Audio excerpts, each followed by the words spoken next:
రేవంత్ రెడ్డి ఏం చేసుడు? ఒకటే మొత్తుకునుడు, ఒకటే రంకెలు, పడి ఏడ్చుడు. ఎందుకంత ఫ్రస్ట్రేషనో నాకైతే అర్థమైతలేదు. నీకు ఎందుకంత బాధ రేవంత్ రెడ్డి? కేసీఆర్ గారు చాలా హుందాగా మాట్లాడినాడు కదా. ఆయన కేసీఆర్ గారు స్టేట్స్మెన్గా మాట్లాడితే నువ్వు స్ట్రీట్ మ్యాన్గా మాట్లాడినావు. కేసీఆర్ గారి ఇంట్రెస్టు స్టేట్ ఇంట్రెస్టు, నీదేమో కుర్చీ సీట్ ఇంట్రెస్టు.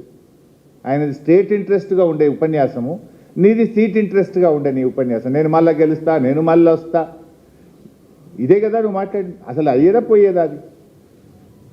నువ్వు తల కిందికి పెట్టి కాళ్ళు మీదికి పెట్టినా బీఆర్ఎస్ ప్రభుత్వం వచ్చేది ఖాయం. దాన్ని ఆపడం నువ్వు కాదు, నీ తాత జేజమ్మ తరం కూడా కాదు. అది స్పష్టంగా వ్యూలోనే కనబడుతుంది కదా. వ్యూస్లో ప్రజల మూడు, it indicates the mood of the people. 36 లక్షల మంది కేసీఆర్ ప్రసంగాన్ని చూడడం, 4-5 లక్షలు కూడా నీకు చూడలేదంటేనే that is the mood of the state, that is mood of the people.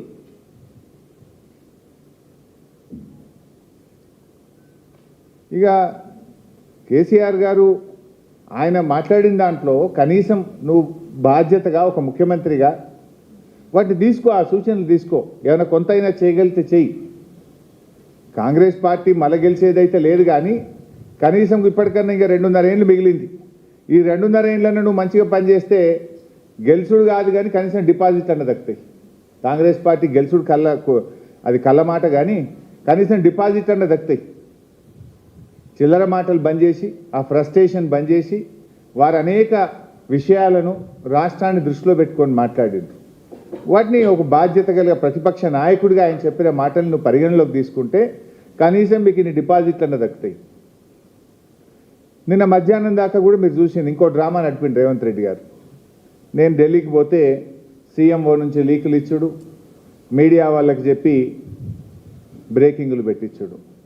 అంటే నీకు విషయం ఉన్నోడు ఈ పని చేయడు, విషయం లేని వాళ్ళే ఈ చిల్లర పనులకు దిగుతుంటారు. నేను మా పార్టీ అధినేత గౌరవనీయులు కేసీఆర్ గారి సూచన మేరకు, వారి చెప్పిన పని కోసం రవిచంద్ర ఎంపీ గారు, నేను, వినోద్ కుమార్ గారు, మేము ముగ్గురం ఢిల్లీకి పోయినాం. దట్స్ ఓపెన్గా శంషాబాద్ ఎయిర్పోర్ట్ నుంచే పోయినాం ఢిల్లీకి. దాంట్లో పెద్ద సీక్రెట్ లేదు, అంతకంటే రహస్యము లేదు. సరే, కాళేశ్వరంకి సంబంధించిన కేసు రేపు జడ్జిమెంట్ ఉంది. సహజంగానే ధర్మం మీద, న్యాయం మీద మాకు నమ్మకం ఉంది. డెఫినెట్గా మేము గెలుస్తామనేటువంటి విశ్వాసం మాకు ఉంది. సరే, గెలిస్తే రాష్ట్ర ప్రభుత్వం సుప్రీంకోర్టుకు పోతే మేము కేవిట్ వేసుకోవాలి.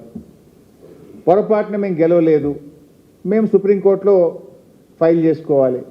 దానికి కూడా సీనియర్ న్యాయవాదులు ఎంగేజ్ చేసుకోవాలి.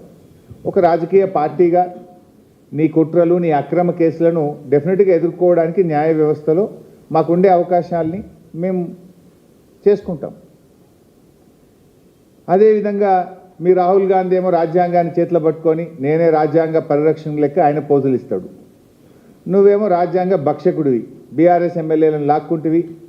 ఆ కేసు కూడా మే 6వ తేదీన హైకోర్టులో రాబోతా ఉంది. సో దానికి కూడా సీనియర్ న్యాయవాదులను ఎంగేజ్ చేసి తప్పకుండా అక్కడ బీఆర్ఎస్ గెలిచే విధంగా, ఇప్పటికే సుప్రీంకోర్టు మొట్టికాయలు వేసింది. సరే, అది ఎంత దుర్మార్గంగా ఉందంటే, కాంగ్రెస్ పార్టీ బీఫామ్ మీద ఎంపీగా పోటీ చేసి నేను ఇంకా బీఆర్ఎస్లే ఉన్నానే ఎమ్మెల్యే చెప్పడం ఒక నేరం అయితే, ఇంకా స్పీకర్ గారు అయితే లేలే ఆయన బీఆర్ఎస్లే ఉండడానికి స్పీకర్ తీర్పు ఇవ్వడం ఇంకా ఘోరం. సరే, వీటన్నిటి సంగతి కూడా రేపు న్యాయస్థానాల్లో తప్పకుండా మేము గెలుస్తాం, మాకు నమ్మకం ఉంది. దానికి సంబంధించి కూడా సీనియర్ న్యాయవాదులను ఎంగేజ్ చేసి ఫర్దర్గా కేసు పర్సుయేషన్ కోసం కూడా మాట్లాడడానికి వెళ్ళాం. వీటితో పాటు మరో ముఖ్యమైన విషయం కూడా ఉంది నిన్న ఢిల్లీకి వెళ్ళిన దాంట్లో. అదేంటి?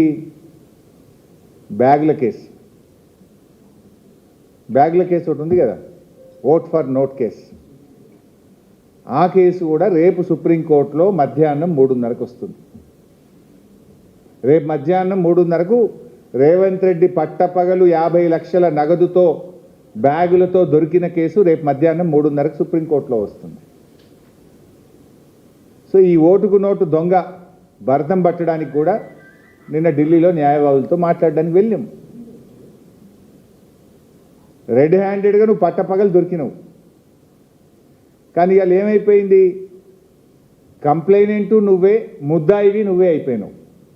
దురదృష్టవశాత్తు నువ్వు రాష్ట్రానికి హోంమంత్రివి నువ్వే, ముఖ్యమంత్రివి నువ్వే. ఓటుకు నోటు కేసులో పట్టపగలు రెడ్ హ్యాండెడ్గా దొరికిన దొంగవు నువ్వే. రెండు నువ్వే అయిపోయినావు ఇప్పుడు.